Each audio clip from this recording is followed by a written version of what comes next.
Hey, welcome back. I'd like to talk to you today about planting young plants in the spring and the top five mistakes that most gardeners make when planting. All right, so please join us. And also, hey, our 2020 big seed giveaway, there's 4 more weeks. The big drawing is April 5th. Please join us and you can see how you too can win.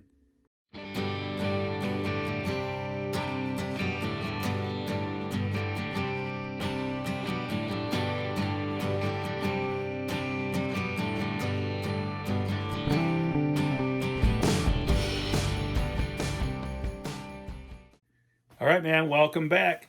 Hey, the number one mistake, we're going to go through the top five that I have observed over the past few years. These are just observations that I've made going to people's houses with my handyman service, my remodeling service. I notice people's plants, gardening, a lot of things I've noticed people doing that I thought, wow. And a lot of times I give them a heads up and I might give them a little gardening advice. Sometimes they ask for advice. I mean, I don't want to be rude and be that rude person, but hey, you can do it in a suggestive way.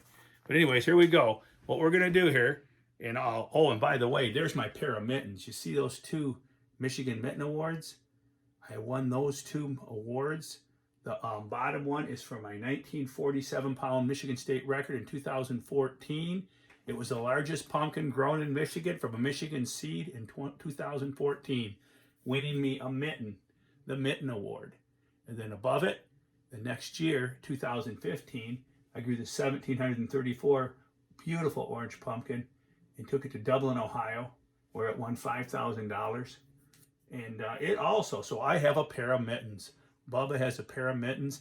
And the next year, 2016, I only missed it by 2 pounds. And that's an ugly story, but somebody had walked in my garden, stepped on a vine, hindered that plant, or I'd have had triple mittens. But hey, what are you going to do with a pair and a half of mittens, right? You only need one pair. All right, so there you go. But let's get back to it. What we're going to talk to here is about starting too early. Number one mistake, people start too early. And it's all about ground temperature. You know, the weather gets sunny, it gets nice out. People say, hey, I'm going to throw my seeds in the ground. Well, you really need to wait till you got, 2 or 3, 4 weeks of warm weather and get the ground warmed up to 55, 60 degrees. With cold nights, that may take a while. So starting too early, if you put the seeds in too early, you water them, we get heavy rains, they're just going to rot in the ground. They're not going to germinate. You should be looking for temperatures 55, 60 degrees before you stick your seeds in the ground. So that's one of the biggest ones I see. Number two, transplanting plants into the garden. Never, ever, ever, never fertilize plants when transplanting into their holes into the garden. If you buy plants, peppers, tomatoes, whatever, you never fertilize them initially. That is just a big no-no, all right? Because you never feed a steak to a baby. The plant's going in the ground, you've kind of startled it. Some people like to break the roots, so they're, if they're root bound, you break the roots a little bit to get the roots going in the right direction.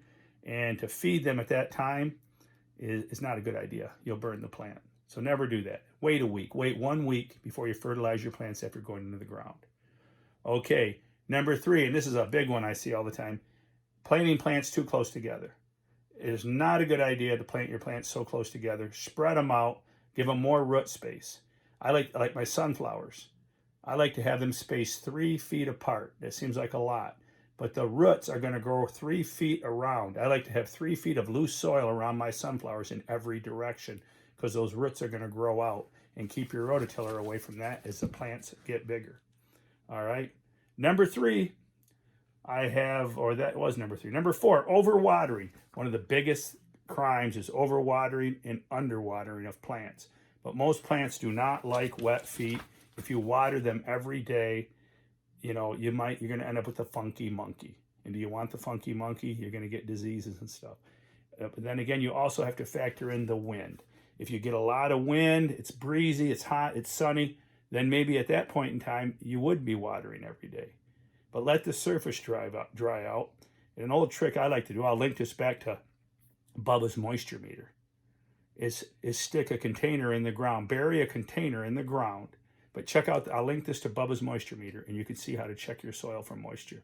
If you have moisture down 2 and 3 inches, you can be as simple as using your finger, stick your finger in the ground and see if you have moisture before you go and keep watering. You don't want to be that overwaterer. Okay, you'll get the funky monkey. All right. Number four, full sun and loose soil. Make sure you're planting in your sunniest location and you got loose soil. You know, a lot of times the ground will be hard clay and you can break it up as simple as sand, loose sand. Sand is very expensive. No, it doesn't contain a lot of nutrients. No, it will not make Portland cement if you put sand in your soil. It will not make concrete. What it does is sand is the largest particles in dirt. And what they'll do is they'll get in there and they'll prevent the clay from sticking back together. So a simple bag of sand thrown down in an area and worked in with a shovel or rototillage, your choice, can loosen up that soil. Do that every year for a few years and you'll see your soil loosen right up. If you don't want to spend the money on perlite and stuff like that. You can also check out my other videos. I have on what is perlite. It's another video I could link you back to. Hey, I did number 4 tip twice, so that equals 5. So basically, tip number 5 is don't plant in too shady of a location. I see that all the time. Plants need typically at least 5 or 6 hours of sun each day. You could push for 8 hours is even better.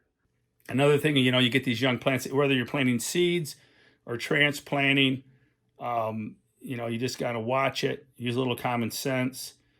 And like I said, never feed a steak to a baby. And hey, right here, check out this. This is our contest, April 5th.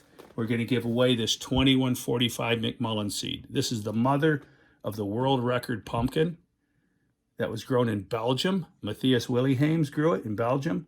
2,624 pound pumpkin. This is the mother, conservatively valued at $300 this seed. This will be won by a grower who comments and shares the videos this April 5th. We have 4 more drawings to go. I also have here the 1971 Barlow, which is a mother of a 2,283 pound pumpkin that John Barlow grew in Wisconsin. The 2261 Smith, which is the Barlow self-pollinated, meaning that we pollinated the plant with its own flower. So that what that does in turn can be really good. It'll be either really good or really bad, because what it'll do is contain those genetics in that pumpkin. It could be the perfect storm, so to speak. And then we have the 2152 Deb Ganter, the queen, the orange queen from Wisconsin, her big, beautiful seed. So, hey, you can win these seeds and more on April 5th. Just simply comment on the videos and share them, like them, share them, comment them, and you will be entered in our drawings every Sunday, and then the final drawing is April 5th. All right? So join us at Keep It a Secret Home and Garden. And remember, I'd rather teach you the don'ts. Sometimes learning the don'ts is better than the do's. I find that works out really well in life for me. So hey, join us on our videos. If you like them, please click on your notifications, subscribe to the channel, and stay tuned for future videos. Don't forget to join us with using Dairy Dew products this summer. We're going to use them again over at eRise. So I want you to join us this spring and summer. We're going through the Morgan's Compost catalog now, and we'll be talking about worms and worm dew, and we'll be talking about it all. So please join us. And hey, one thing I forgot to mention, a little bonus tip I wanted to tell you is, hey, when you plant your plants, if you do start a little early and you get frost, here's your bonus tip. When frost gets on the plants, and the weatherman will probably let you know it's coming, you can get out there with a sprinkler. If you turn on the sprinkler, like at 6 a.m. before the sun hits the plants, and wash that frost off before the sun hits the plants, you'll save most of your plants. It'll stop 90% of the damage, if not more. All right, that's your little bonus tip. But hey, join us at Keep It a Secret Home and Garden, and we have giveaways. If we're past April 5th, 2020, we usually have giveaways all summer long, all year long.